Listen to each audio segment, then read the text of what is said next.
하나님의 말씀 구약성경 열왕기하 4장 32절에서부터 37절까지입니다. 열왕기하 4장 32절에서 37절 봉독에 올립니다. 엘리사가 집에 들어가 보니 아이가 죽었는데 자기의 침상에 눕혔는지라. 들어가서는 문을 닫으니 두 사람뿐이라. 엘리사가 여호와께 기도하고 아이의 위에 올라 엎드려 자기 입을 그 입에, 자기 눈을 그 눈에, 자기 손을 그 손에 대고 그 몸에 엎드리니 아이의 살이 차차 따뜻하더라. 엘리사가 내려서 집 안에서 한번 이리저리 다니고 다시 아이 위에 올라 엎드리니 아이가 7번 재채기하고 눈을 뜨는지라. 엘리사가 게하시를 불러서 저 수넴 여인을 불러오라 하니 곧 부름에 여인이 들어가니 엘리사가 가로되 내 아들을 취하라. 여인이 들어가서 엘리사의 발 앞에서 땅에 엎드려 절하고 아들을 안고 나가니라. 아멘. 거룩하시고 자비로우신 주님, 주님의 은혜를 감사합니다. 오늘도 말씀을 사모해 나온 하나님 백성들을 주님께서 품어주시고 제들의 가장 합당한 하나님의 음성으로 말씀을 허락하옵소서. 듣는 자나 전하는 자나 모두 함께 은혜 받기를 소원하며 우리를 우수하신 예수님 이름 받들어 간절히 기도했습니다. 아멘. 참 좋은 주의 날입니다. 하나님께서 오늘도 우리와 함께 하시고 우리를 축복하시고 믿으시면 아멘 하시고요. 아멘. 우리 예쁜들 한번 얼굴 보시고 보고 싶었습니다. 반갑습니다. 우리 인생에 가장 중요한 과제가 있다면 자기 자신을 극복하는 겁니다. 왜냐하면 모든 것이 자신이 어떻게 보고 자신이 어떻게 생각하고 자신이 어떻게 행동하느냐에 따라서 상황이 달라집니다. 그리고 가야 할 길도 달라집니다. 한결같이 하나님이 쓰시던 위대한 종들을 보면 전부 자기 자신을 극복하자. 그리고 하나님께서 아무나 부르시는 거 아니라 철저한 그분의 계획과 훈련 속에서 극복한 모든 그런 하나님께서 영적으로 도와주시면서 그를 부르셨다. 여러분 아시다시피 모세를 보십시오. 80년 동안 광야에서 자기 자신을 극복하는 시간을 하나님께서 주셨잖아요. 또 하나님 만났던 사도 바울도 바로 은혜 받고 쓰임받지 않고 하나님께서 아라비아로 보내서 3년 동안 그가 스스로 자신을 이겨낼 수 있는 그 훈련을 쌓은 후에 본격적으로 사역에 임하게 하십니다. 한결같이 위대한 자신을 먼저 극복해요. 근데 그렇다면 자신을 극복할 수 있는 길은 어디에 있다고 생각합니다? 오직 한 길입니다. 하나님의 신 성령의 붙들림을 받지 않으면 안 되게 됩니다. 내가 가지고 있는 내 지혜, 내 능력, 하나님 앞에서 비교할 바가 아니잖아요. 그러니까 그분의 붙들림을 받아서 그분이 허락하신 그 능력과 그분이 허락하신 지혜와 그분이 허락하신 모든 범사의 축복을 받아야 하늘의 힘이 우리에게 온다. 이 땅에서 내가 사는 것은 하늘의 근세로 사셔야 돼요. 하늘의 능력으로 사셔야 돼요. 믿으시면 아멘 하십시오. 그래서 우리가 반드시 자기 자신을 극복하는 훈련을 받지 않으면 안 됩니다. 요즘 어렵고 힘든 이때 하나님께서 나를 더 크게 쓰시려고 하나님 그분의 나라에 나를 더 유익하게 쓰시려고 나에게 어렵고 힘든 훈련의 가정을 주셨구나라고 감사를 드리면 오히려 그곳에는 하나님이 더 큰 축복이 일어날 줄 믿습니다. 자신의 존재가 연약하잖아요. 근데 많은 사람들의 실수가 뭐냐면 그 자신의 존재를 인정을 하잖아요. 나는 약하고 연약하기 때문에 그 자신을 먼저 발견하면 연약함으로 하나님 앞에 나오죠. 부족하니까 나오죠. 하나님께서 주신 특별한 지혜를 받기 원해서 나와야 된다. 하나님께서 솔로몬을 축복하실 때도 마찬가지예요. 하나님께서 가장 기뻐하시는 솔로몬의 고백 중에 하늘의 지혜를 받기를 원한다. 이 세상의 모든 것을 내 방법대로 하는 것이 아니라 당신이 주신 지혜로 그 힘을 받아서 모든 걸 이루어 나갈 때 솔로몬 실수를 참 많이 한 종인가 아시죠? 그렇게 하나님을 배역하고 하나님 원치 않는 일들을 했지만 하나님께서 그를 축복 주시고 다윗도 마찬가지예요. 그런 훈련 과정을 마치니까 하나님께서 드디어 쓰실 때 뭐라고 이야기합니까? 저는 나의 가장 합당한 종이고 우리가 어떤 부분적으로 보면 합당할 이유가 하나도 없어요. 그런데 하나님께서 제가 나의 합당한 종이라 하나님의 보시기에 합당한 좀 있습니다. 그리고 쓰임을 받을 수 있어요. 다시 제가 모세를 좀 이야기한다면 80년 동안 그 미디안 광야에서 고생하세요. 여러분 아시죠? 고생을 해본 사람이 고생하면은요, 별 뭐라 그럴까요? 그 데미지가 적습니다. 전혀 고생을 해보지 않은 사람이 고생을 하면 얼마나 힘든지 몰라요. 모세가 누굽니까? 애굽의 왕자입니다. 모든 권력과 모든 걸 다 갖춘 그런 자였지만, 인정을 받는 자였지만, 그가 자기 힘을 가시다가 결국 그는 살인자로 누명 쓰고 쫓겨서 받을 수밖에 없잖아요. 그런데 드디어 80년 새가 될 때 하나님께서 들기나무 속에서 임재하시죠. 그리고 모세를 부르기를 원합니다. 이게 굉장히 중요해요. 모세에게 어쩌면 일생에 딱 한 번밖에 없는 그런 하나님 직접 대면해서 말하기를 원하시는 축복의 기회가 있다는 거예요. 그 기회를 모세는 놓치지 않고 더 가까이 갑니다. 우리 하나님께서 내 아들아 내가 돌이켜 큰 감격을 보리라. 그 말씀에 모세는 가까이 가게 되고 그 불꽃 속에 임재하신 그 하나님을 만나게 되고 축복을 받게 되죠. 무관심이 아니라 되게 관심을 가지고 일생에 한 번 올까 말까 하는 그 하나님 계획과 섭리를 놓칠 수 없었다는 거예요. 만약에 저는 이렇게 생각합니다. 모세가 계속해서 왕자의 자리를 갖고 있었다면 그렇게 관심을 갖지 않을 겁니다. 관심 안 가져도 자기가 잘 되고 있습니다. 근데 그렇게 어렵고 힘들 때 그 모세를 쓰시기를 원하는 나무 불꽃 속에서 나타나는 그 하나님의 임재를 그는 받아들인다. 가까이 가기를 원한다. 제가 왜 이런 말씀 드리냐면 오늘 이 시간도 이 주의 종의 말씀은 하나님 말씀의 대언자로 쓰임을 한다. 우리에게 주시는 지금 이 메시지는 어쩌면 여러분 일생일 때 가장 중요한 한 기회일 수도 있다는 거예요.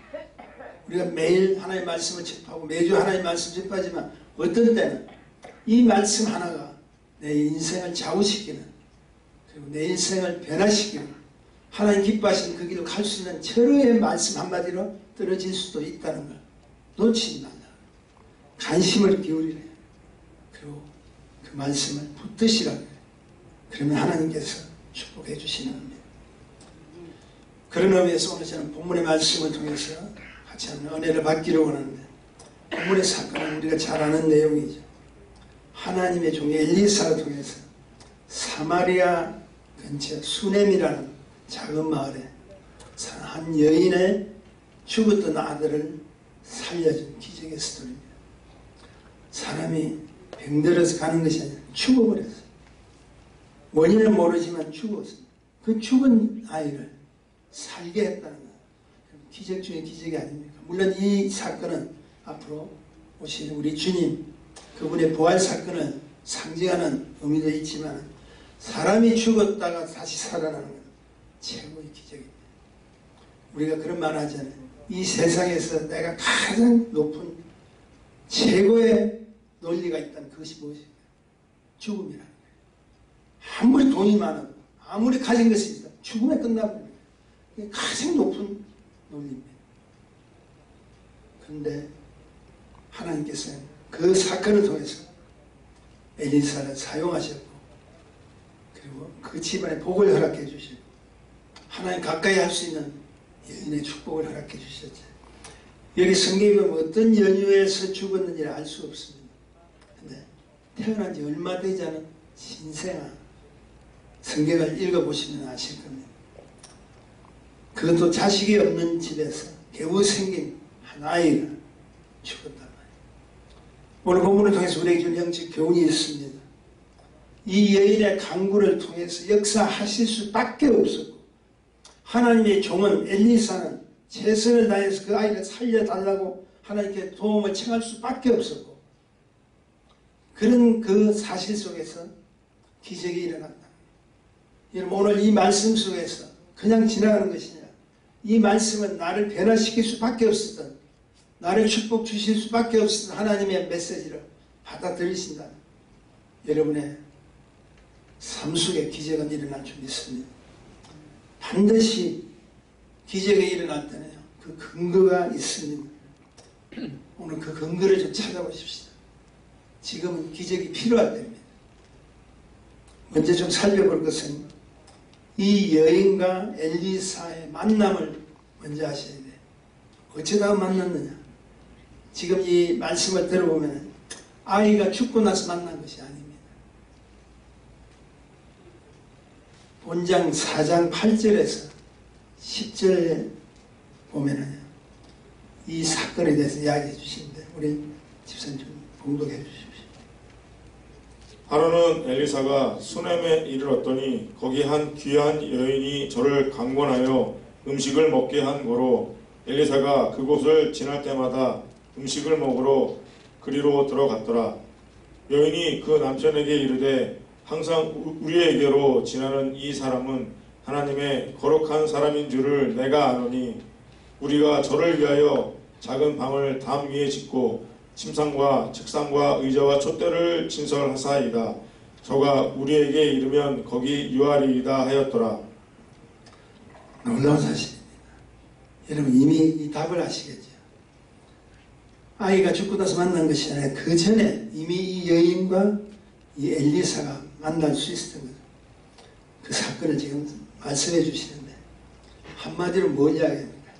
종을 선대했다. 하나님의 종을 선대했다. 이런 오해하지 마십시오. 오늘 저를 선대 좀 하라고 이렇게 드린 것이 아니라 하나님 축복의 메시지가 어디에 기준되냐면 이것은 하나님의 나라 그리고 하나님의 세계 하나님의 뜻을 구하는 것이 생활화되어 있는 여인이야. 하나님 말씀을 보면 관심을 보여요. 하나님의 종이라는 사실 자체만도 가까이 가기를 원하는 거예요. 그래서 그 종을 모심으로 인해서 하나님께서 허락해 주신 이 가정에 우리의 답답한 지금 이 현실 속에 어렵고 힘든 이 현실 속에 하나님 주시는 메시지가 있을 것이다. 그래서 나는 그 종을 어떻게든지 기회만 있으면 모시기를 원한다. 그 뜻이죠. 근데 참 재미난 사실이죠. 근데 그것을 이 여인에게서 배우셔야 되고 그 여인은 한 가지 우리에게 귀한 메시지를 주는 것이 뭐냐면 자기 남편에게 먼저 묻게 됩니다. 자기 주장이 아니야. 성경에 보면 남편에게 물어요. 그리고 남편이 허락하고 했던 것. 하나님의 뜻을 받아들인 한 가정에서 일어난 축복을 우리에게 보여주고 있어요. 이 여인을 축복한 것이 종의 관심이야. 시작되는 거예요. 그렇게 선대하는 하나님 종을 선대하는 그 여인에게 그 가정에게 여러분 보십시오. 주의 종이 관심을 기울이겠어요? 안 기울여요? 뭔가 저를 축복해 줄 수 있는 일들을 찾기를 시작한다. 그래서 자신이 수종되는 게하시라는 종을 통해서 알아보게 합니다. 14절에 보니까요.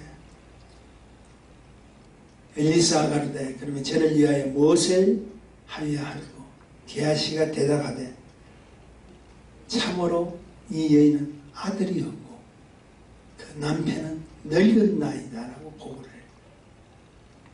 엘리사가 관심이 있어서 자기 종을 통해서 이렇게 좀 알아봐라. 우리에게 주는 귀한 교훈은 무엇이냐면 이 여인에게 자신의 가정사를 조심하게 다뤄야 됩니다. 우리에게 주는 숙제예요. 우리가 하나님의 일을 하면서 하나님의 인격적으로 소개를 하는데 특별히 가정사에는 조금 진하다고 바로 어떻게 하지 마십시오. 이렇게 하세요. 저렇게 하세요. 그거 하지 말라는 거죠. 조심스럽게 다뤄야 돼요. 그리고 그 다름을 맞는 사람은 남자도 아닌 여자입니다. 우리 이게 관심을 기울이지만 그 관심이 자기 생각으로 도가 넘어버리면 오히려 힘들어할 수도 있다. 그래서 자기가 나서는 것이 아니라 자기 좀 개화시를 통해서 살짝에 좀 알아봐라. 우리가 직선적으로 이야기한다면 오히려 그 상처가 더 날 수도 있고 어려움을 가질 수도 있습니다. 여기서 배워야 할 사실이 무엇이냐면 생명을 살리는 일에는요. 상급의 분배 원칙을 적용해야 돼요. 뭘 이야기하냐면 게하시를 통해서 이 가정에 가장 필요한 것이 알게 되잖아요. 게하시가 보고 엘리사에게 보고를 하죠. 엘리사는 그 가정의 잉태의 축복을 선포합니다. 14절에 보면은 그 가정에 대해서 아까도 말씀드렸지만 아들이 없고 그 남편은 늙었나이다. 여기서 자식을 구할 수 있는 힘이 없더라고요. 그런데 게하시를 통해서 알게 된 그 엘리사는 잉태의 축복을 선포를 해버려요. 그리고 전능하신 하나님은 그 가정에 자신의 종을 통해서 들어왔던 그 보고를 하나님의 응답의 은혜로 보내주시는 원칙입니다. 모든 것을 합력해서 뭘 해야 된다면 선을 이루는 것이 엘리사의 관심은 게하시의 관심으로 갑니다. 비록 종이지만 게하시의 관심으로 느껴집니다.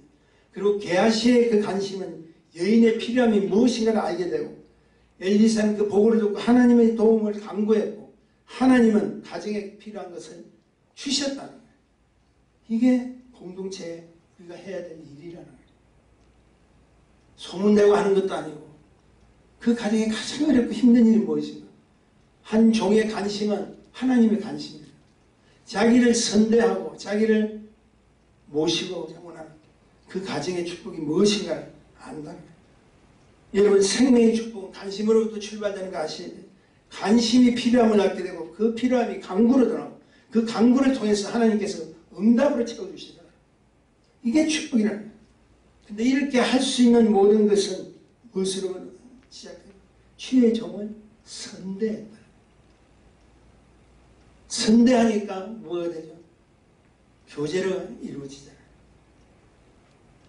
예수 그리스도 가까이 가기를 원했다는 거 아닙니까? 이게 굉장히 중요하다고 생각합니다. 얼마나 선대를 했으면요. 아무리 그 시대라도 좀 이해가 되지 않는 일이 있는데 그 종을 위해서 작은 방을 만듭니다. 있는 방을 주는 것이 아니라 공사를 해서 만들고 그리고 그곳에 침상을 놓고 그곳에 책상을 놓고 그곳에 의자를 놓고 성경에 나온 말씀 그대로 전하게 그 다음에 촛대를 놓습니다. 촛대를 뭡니까? 불을 밝혀서 이 종이 항상 하나님의 말씀을 전가할 때 필요한 요소들을 제공했다는 거예요. 이걸 뭘 이야기해요? 구체적으로 제공해요. 그리고 부담 없이 오시고 가면서 유아시라고 침상을 놓고 숙소로 만들어주시잖아요. 당시에 호텔이 있는 거 아니잖아요. 고작 가야 될 것이 주막이라는 거예요. 가야 돼요. 주막에 낯선 사람도 많고 위험한 사람도 많겠죠. 이 여인이 어떻게 세밀하게 그 엘리사가 괜히 쉬고 갈 수 있도록 오고 가는 길에 언제든지 들어와서 쉬시고 필요함에 따라서 기도도 하시고 하는 모든 것을 만들어 주셨다. 여러분 한번 묻습니다. 이 쉬운 일일까요? 쉽지 않습니다. 힘든 일입니다. 우리가 글을 읽으니까 그런 환경이 조성되었다. 그리고 그 환경을 하나님 주셨다고 하지만 하나님이 주셨지만 그 일을 이루는 사람은 사람이에요. 사람은 하나님 주신 그 목적 속과 그 준비된 계획 속에서 자기의 생각대로 나올 때가 많습니다. 하다가 보니까 이 힘든 거예요. 괜히 내가 발을 디딘다. 그렇게 생각할 수도 있다. 결국 쉽지 않지만 이 여인이 할 수 있다는 것은 이 사람이 하나님의 거룩한 사람인 것을 알았다는 거예요. 엘리사가 하나님의 거룩한 사람이었다. 하나님 말씀을 증거하는 종이었다는 사실을 압니다. 하나님의 거룩한 자는 하나님께서 함께 하시는 자예요.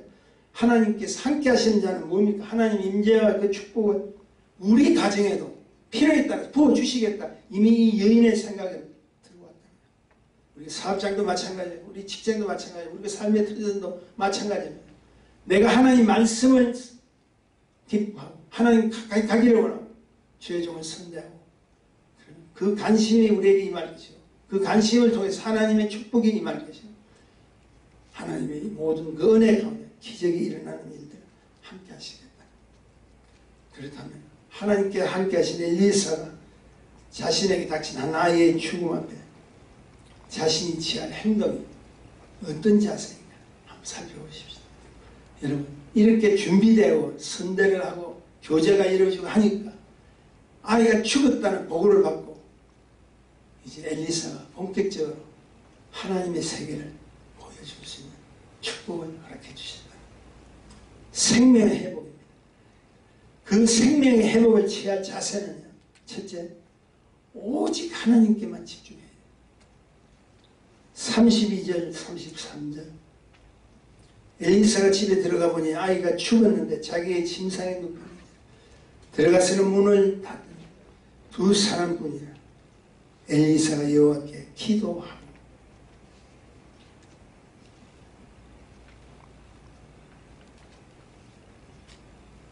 분명히 아이가 죽었다고 기록되어 있죠. 근데 그가 취한 행동이 뭡니까? 문을 닫아버려요. 그리고 여호와께 기도했다. 참고로 이 사건 바로 전에 엘리사가 자신을 따르던 생도 제자들이죠. 제자의 한 사람이 죽고 가부가 된 여인 집에 너희가 남은 것이 무엇이 있느냐고 이렇게 했을 때 기름 한 병 있습니다 하니까 너희가 지금부터 동네에 가서 너희가 빌려올 수 있는 그릇들 다 빌려오라. 그 사건 아시죠? 그 그릇을 빌려왔을 때 한 병 남은 그 기름을 부을 때 기적이 일어난 그 사건을 합니다. 한 병이 빌려온 모든 그릇에 다 채워질 때 근데 그때도 어떻게 된지 아세요? 성경한 자신은 문을 닫았어요.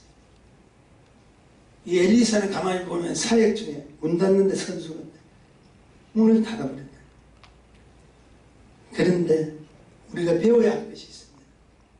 문을 닫고 열고가 중요한 것이 아니라 오직 하나님께 집중해야 돼요.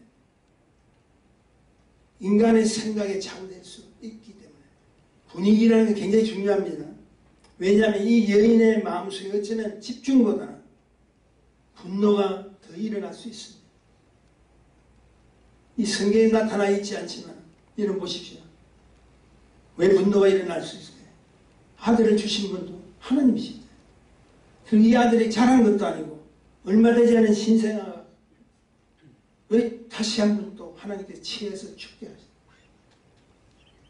자신이 달라고 한 것도 아니고 엘리사가 그 가정의 관심사가 무엇인가를 깨닫고 스스로 선포하고 잉태케 하고 아이가 태어납니다. 주실 때는 거둘 때는 우리는 주의 종이 기도할 때 여러분 같이 함께 기도하는 사이 속에서 자신의 생각이 틀릴 때는 맞지 않은 때는 내 속에 보이지 않는 분노가 생길 수가 있어요. 특별히 이 사실을 엘리사는 아는 거예요. 내가 어떻게 하는 행동에 따라서 내가 좌우되고 너 기분과 너 믿음이 흔들릴 수도 있다. 문 닫자. 굉장히 중요하다고 생각해요. 하나님이 종을 선택을 하고 하나님께서 축복을 해주시기를 원하시죠. 막상 해줄 때는 우리는 우리의 환경을 살펴봅니다. 조심하시는데 하나님의 도움을 청하는 것보다는 그 도움 속에서 자신의 주의를 살펴봐요. 그리고 그때부터 믿음으로 집중하는 것이 아니라 자꾸 자신의 생각을 따지고 문제를 자꾸 분석하려고 한다. 아이가 죽고 힘들겠죠. 분노가 있습니다. 주신 것도 하나님. 내가 그때 달라고 한 것도 아니에요. 그 아들을 또 죽여. 문제를 이 아이를 살리는데 도움이 안 된다. 그래서 엘리사는 문을 닫고 지금부터 집중해. 늘 밖에서 기다려. 나와 그 아이의 관계 속에서. 여러분 꼭 기억하십시오. 사람의 생명은요, 전적 하나님의 손에 달려있어. 그래서 어떤 의사는, 믿음이 좋은 의사는 처방전에 이렇게 처방약을 써주는데 그 처방전에다가 이렇게 하루 30분 이상 기도할 것을 권합니다. 처방전에서. 약보다도 더 중요한 것은 하나님이에요. 그 하나님을 도움을 청해야 약도 필요하다. 그것이 생명을 위한 축복이다. 생명을 위한 회복을 위한 자세. 두 번째는 믿음의 일치입니다. 34절에 보니까 재미난 사실이나 아이의 위에 올라 엎드려 자기 입을 그 아이의 입에, 자기 눈을 그 눈에, 자기 손을 그 손에 대고 그 몸에 엎드리니 아이가 살이 차차 따뜻하였다. 여러분, 이게 이상한 행동을 좀 하고 있죠. 자신의 입과 아이의 입, 자신의 눈과 아이의 눈, 자신의 손과 아이의 손을 합해버렸어요. 물론 신생아이기 때문에 엎드려서 그렇게 하는 행동도 조심스럽게 하겠죠. 그리고 잠시 내려왔다. 집안은 탕입니다. 그리고 다시 돌고 와서 아이 위에 다시 자신은 또 포개입니다. 같은 동작으로 반복합니다. 재미난 사실은 여러분, 엘리사의 서성이 누구죠? 엘리야죠. 그 엘리야, 여러분 아시다시피 사르밧 가부라고 하죠. 그 아들을 살릴 때도 아이 위에 몸을 3번 패서 엎드리고 그의 아이의 혼으로 돌아오게 하소서 고함을 칠 때 아이가 살아나는 역사예요. 근데 조금 우리가 생각해 볼 이유가 제시가 되는데, 예수 그리스도는 여러분 죽었던 나사렛 무덤 앞에서 말씀 한마디로 살리시죠. 나사렛 나오라. 근데 일어나서 나왔다. 근데 지금 엘리사의 행동은 우리가 아무리 생각해도 복잡하잖아요. 지금 우리의 생각으로 이렇게 해야 되나? 자기 친부모도 아니고. 근데 여기서 기억할 것이, 예수 그리스도는 우리를 지으신 자입니다. 우리는 그분의 지음을 받은 자입니다. 다시 여기서 뭘 이야기합니까? 우리는 피조물이고 그분은 우리를 지으신 창조주랍니다. 피조물 믿음으로 최선을 다하는 그 방법이 필요하다. 한 가지 분명한 것은 죽은 자가 죽은 자를 아무리 덮쳐도 살아날 수는 없습니다. 산자가 죽은 자를 덮을 때 산자 안에 있는 생명의 그 열기가, 생명의 기운이 죽은 자를 살릴 수 있죠. 지금 죽었다고 육체의 죽음을 바라보는 그 사람이 자신의 영도 죽었다. 죽은 자가 죽은 자를 살릴 수가 없다. 성경은 말합니다. 뭐라고 이야기하는지 아세요? 살리는 것은 영이라고. 요한복음 6장 63절에 보면 분명히 그렇게 말씀해요. 살리는 것은 영이다. 그러므로 예수 믿고 성령으로 거듭나지 않으면 여러분 산자가 아닙니다. 저는 분명히 선포합니다. 예수 믿고 성령으로 거듭나야 산자다. 그 산자가 살리는 영이 있다. 그래서 저는 여러분에게 묻습니다. 이곳에 오신 저와 여러분이 산자입니까? 죽은 자? 우리는 산자예요. 산자는 죽은 자를 불쌍히 여길 수 있어요. 산자는 죽은 자를 안타까이 슬퍼할 수도 있어요. 산자이기 때문에 아직도 구원받지 못한 불쌍한 영혼들을 보면 안타까울 수밖에 없어요. 그래서 선교하고, 그래서 내 이웃에 전도하고, 그래서 나아가기를 원합니다. 산자는 그들 위해서 생명의 복음을 전가할 수 있는 그 자체가, 우리는 산자이기 때문에 할 수 있는 것에 감사를 하시고 기뻐하지 않으면 안 된다는 사실을 아시죠. 생명의 회복, 이렇게 시작해요. 우리 생각이 아니에요.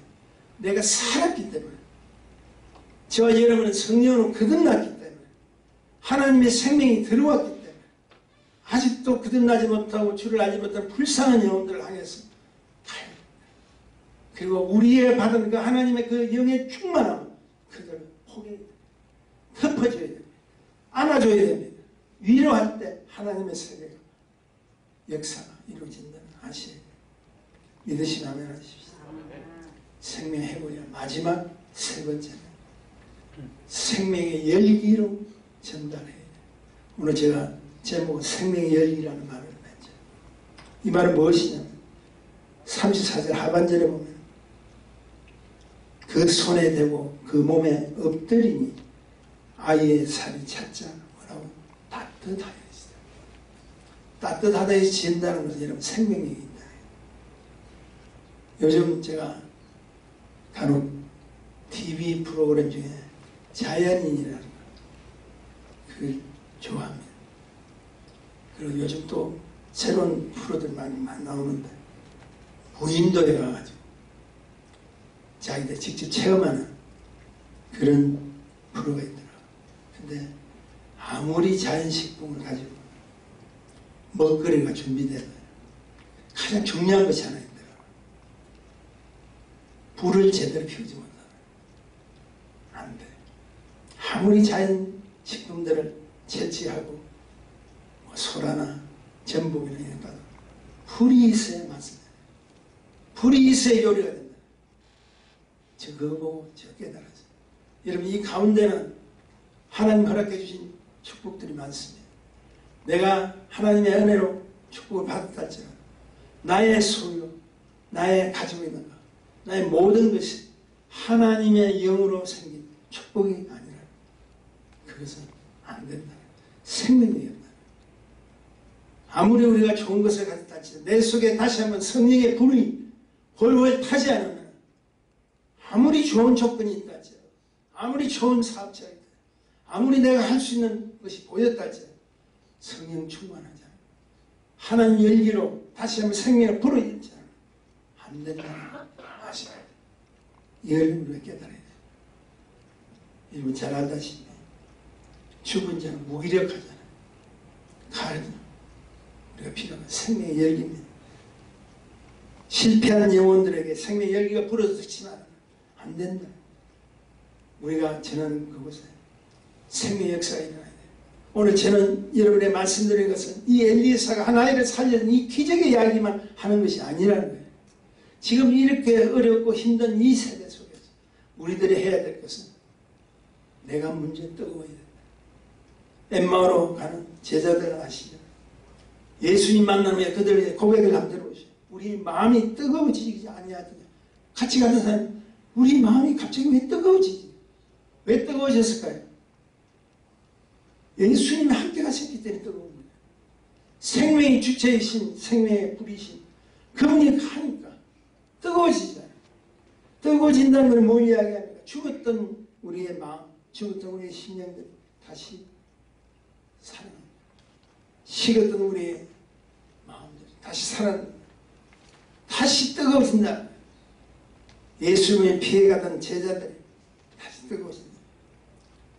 여러분, 자기 자신의 것은 자신이 누구보다 잘 압니다. 여러분 오늘 우리가 제가 첫 서두에 점검해보라고 이야기했죠. 나를 가장 잘하는 사람은 나입니다. 내가 지금 무엇을 어떻게 하고 있는지 가장 잘하는 사람은 나예요. 내가 무엇이 하나님 앞에 부족했고 무엇을 내가 하나님 앞에 하지 못했고 잘하는 자기 자신. 그래서 하나님께서 성령의 열기를 채우고 성령의 다시 충만을 받을 때 내가 무엇이 잘못된 걸 안다고 그리고 그것을 깨닫고 기도하게 되고 도움을 청하게 되는 아시죠? 우리 자신이 가장 잘합니다. 두 번째는 누가 더 잘하는 줄 아세요? 악한 원수 마귀가 잘합니다. 마귀는 쏙지 않아요. 너 기도했어. 너 말씀에 읽고 있어. 내가 하나님의 뜻을 구하기를 원해. 기도도 하지 않고 지금 나와서 나를 공격하겠다고 나를 물리치겠다. 예수 이름에 근세가 있지만 내가 너를 다 내가 너의 약점이다. 은사 사회 갈 때 저도 그런 거 많은 경험해보죠. 목사, 난 너 잘 알아. 너가 오늘 기도도 하지 않고 나를 상대하려고 나를 지금 축사할 기가 막힌 이야기입니다. 내가 너를 아닌가? 그리고 악한 원수가 아닌가? 공격을 못하고 퍼지죠. 꼭 기억하십시오. 우리는 이미 주의 이름의 권세를 통해서 하나님 영광을 드러낼 수 있는 하나님 축복자임을 믿으시며 아멘 하십시오. 그렇다면 그분의 이름이 필요합니다. 그래서 날마다 주를 찬양하세요. 날마다 기도하셔야 돼요. 제가 하도 저도 기도 제목이 많으니까 항상 여러분에게 말씀드려요. 그냥 일어나시면 자동적으로 저는 시편 23편을 먼저 고백하고 그리고 내가 오늘 해야 될 모든 일들을 하나님을 기도합니다. 시편이 23편 아니라 주기도문이라도 일어나시면 하세요. 기도가 생활이 돼야 돼요. 하나님의 은혜의 소식 말씀을 믿고 우리가 그 말씀 속에서 다시 한번 능력을 받지 않으면 안 된다는 생명의 열기는 지속시켜야 됩니다. 이 모든 것의 공급체이신 힘이 되신 하나님을 찾으시는 우리가 잘 아는 인도의 선다시는 이런 말을 했죠. 저는 이 말에 100% 동감합니다. 은사를 구하지 말고 은사를 주시는 분을 구하십시오. 생명을 구하지 말고 생명을 주시는 분 구하십시오. 우리 속에 예수 그리스도가 다시 임재하고 우리 속에 성령께서 들어오셔서 다시 한번 우리가 불같이 훨훨 탄다면 기적은 그냥 일어나. 우리의 필요한 요소들을 이미 함께 공유하시고 아시는 그분께서 다 마련해 주셔요. 내가 하나님의 사람이 되지 않고 하나님의 것을 구할 수가 없다는 거죠. 저는 말씀 마칩니다. 기적은 그냥 얻는 거 아닙니다. 기적을 일으킬 수 있는 당신의 근거를 제시하십시오. 그래서 우리 주님께서는 배반하고 달아난 디베레 바닷가에 그 베드로에게 뭘 묻습니까? 너 왜 도망갔느냐? 너 왜 나를 배반하느냐? 그 잘못을 지적하지 않고 뭐라고 이야기하신 것이지? 너가 나를 사랑하느냐? 너가 나를 사랑하느냐? 계속 묻는 이유는 너와 나의 관계가 회복되어야 하나님께서 우리에게 주시는 모든 일을 이루어 나갈 수 있다는 것을 가르쳐 주신다. 말씀하십니다. 다시 한번 우리 자신을 우리 심령 속에 주님을 모십시오. 더 가까이 모십시오. 이렇게 어려운 환경 속에서도 모실 수 있는 방법은 있습니다. 성령 충만하셔서 우리가 잊었던 생명의 열기를 아직도 받지 못한 수많은 영혼들에게 나아갈 수 있는 우리 모두가 되시기를 주님의 이름으로 간절히 축원합니다. 축원합니다. 아버지 하나님 은혜 감사합니다. 우리가 해야 될 일이 무엇인가를 깨달으시고 성경 속의 수많은 사건 속에서 하나님과 함께하지 않으면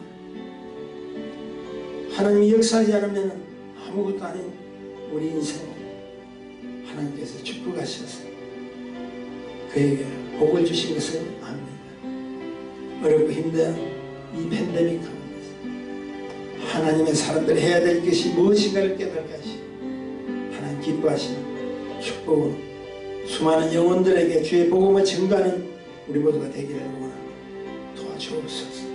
예수님 이름으로 기도했습니다.